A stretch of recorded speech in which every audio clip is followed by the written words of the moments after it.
In Festive Road, people were going about their business as usual.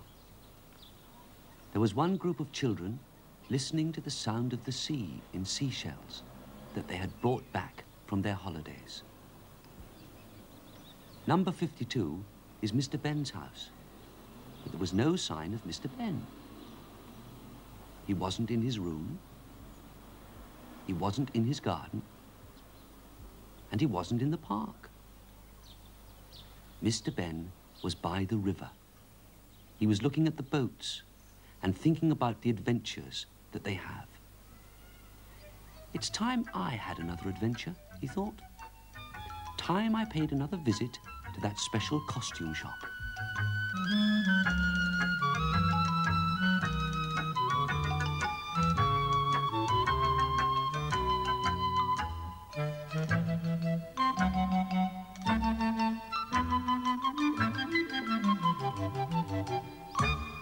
Inside the shop, as if by magic, the shopkeeper appeared. "Good morning, sir," he said. "What would you like to try today?" "Is that a frogman's underwater outfit?" said Mr. Ben.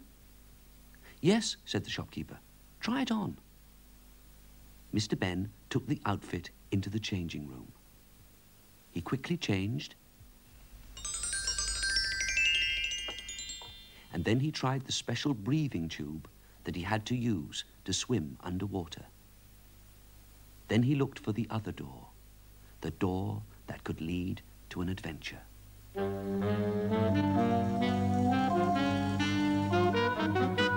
On the other side of the door, Mr. Ben found himself among rocks beside the sea.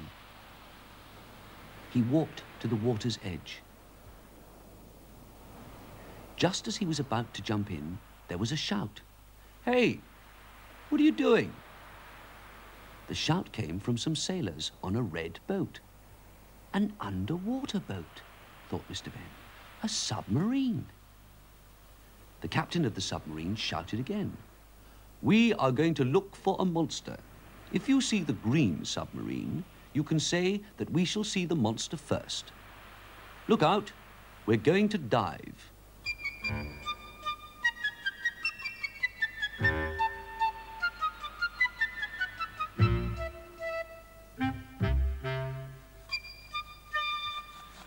The crew climbed into the submarine. It slid into the water, floated away, and dived under the water. Mr. Ben was just about to jump into the water when there was another shout. "Hey, what do you think you're doing?"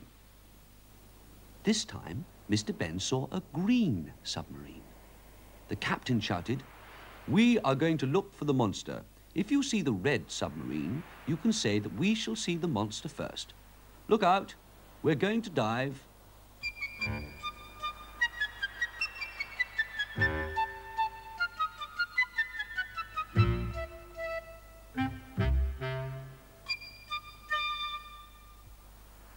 Further along, Mr. Ben met an old sailor who said, "Hello, are you looking for the monster as well?" "I don't know anything about a monster," said Mr. Ben. "Tell me about it." "Oh, people say that there's a monster living in the water around here," the old sailor smiled. "The two submarines have come to take a photograph of it. They won't leave until one of them has seen it. It's a kind of race." "I see," said Mr. Ben. "Well, I'm not looking for any monster." And not wanting to waste any more time, he walked to the edge of the water and jumped in.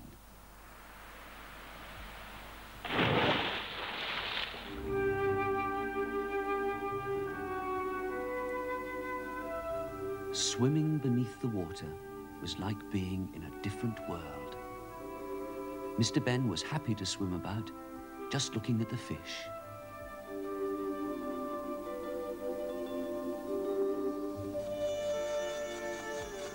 He had forgotten about the submarines until he saw the red one nearby.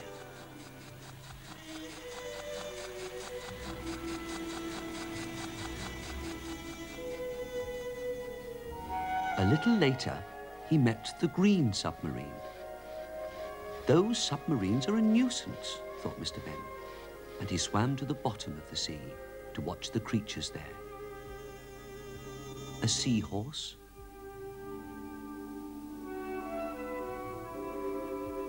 a dogfish,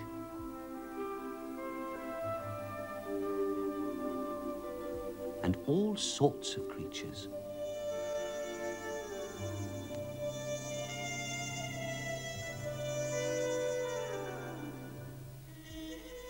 Just as he thought that he had seen everything, he saw a mermaid.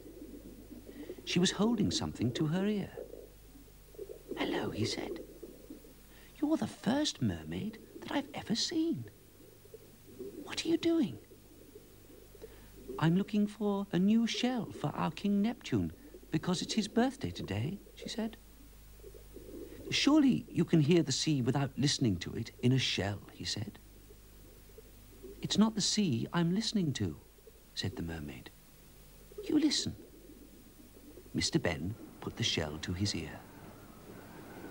"It sounds like the wind," he said at last. "Yes," said the mermaid. "King Neptune has one that makes that sound." "Do you mean to say that you can hear different sounds in different shells?" "Oh, yes," the mermaid said. "King Neptune has a lot of shells with sounds of the wind, rain, birds, animals, all sorts of things." "That's fantastic," said Mr. Ben. "I'll help you search for a new one." Whenever Mr. Ben found a shell, it seemed that King Neptune already had it. Then he found an unusual striped shell that sounded like the buzzing of a bee. Mr. Ben was pleased because King Neptune didn't have that one. The mermaid was pleased too and asked Mr. Ben to come with her to King Neptune.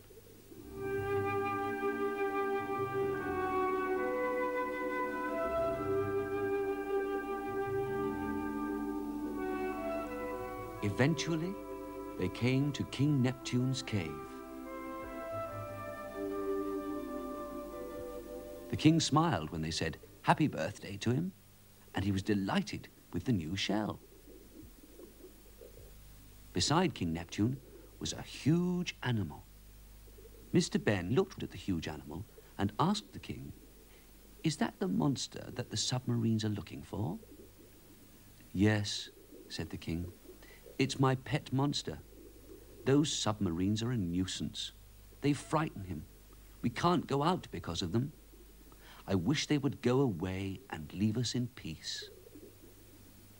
They all sat down. "Poor King Neptune," said the mermaid.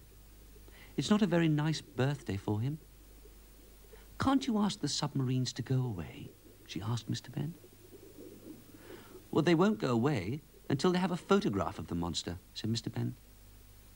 "I may be able to help. I've had an idea. I'll see you later." And he swam back to the shore.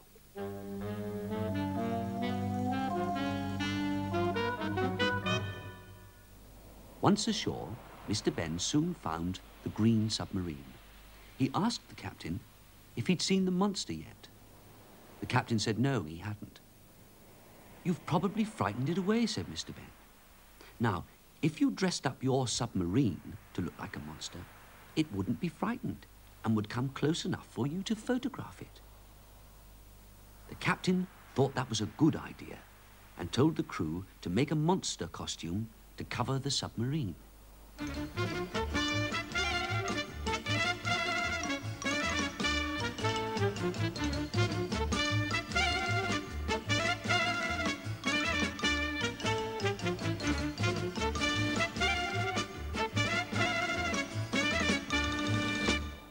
Then Mr. Ben went to the red submarine and said exactly the same thing to the captain.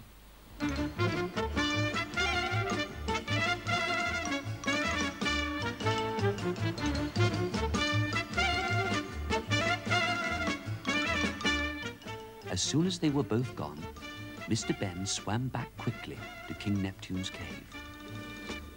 Mr. Ben told King Neptune that the submarines were having a competition to photograph the monster. "I've played a little trick on the two submarines. Let's see if it works," he said.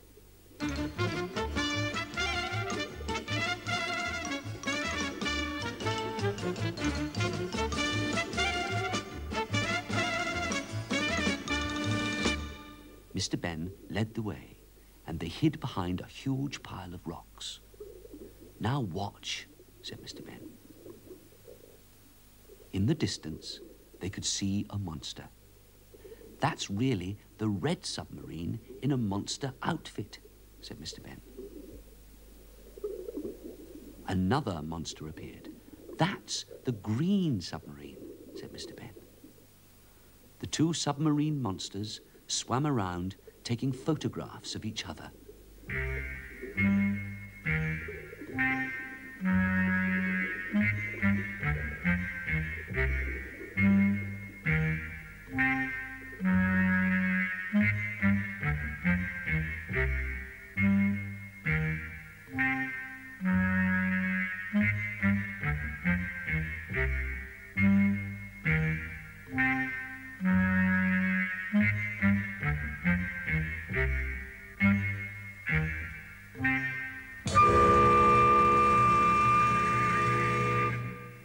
Both the submarines thought they'd got a photograph of the monster and went off.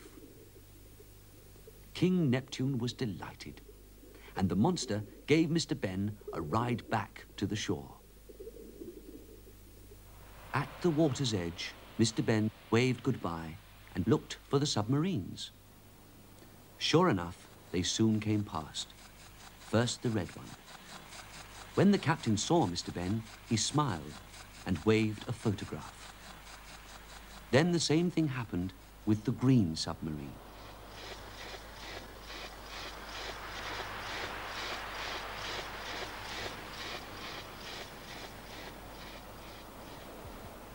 Suddenly, a man appeared on the rocks beside Mr. Ben and said, "Well, they both have their photographs. I think that you deserve a rest. Come into this cave and sit down." Mr. Ben walked into the cave and, just as he'd expected, found himself back in the changing room of the shop.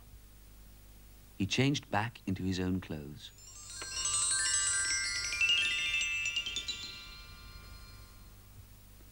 Mr. Ben returned the underwater outfit and thanked the shopkeeper, who said, "Look, there's a seashell stuck to this outfit, sir. Do you want to keep it?" "Thank you," said Mr. Ben. "It will make a good souvenir." Back in Festive Road, things were as busy as usual. There was one group of children saying "Happy Birthday" to a boy and looking at his presents.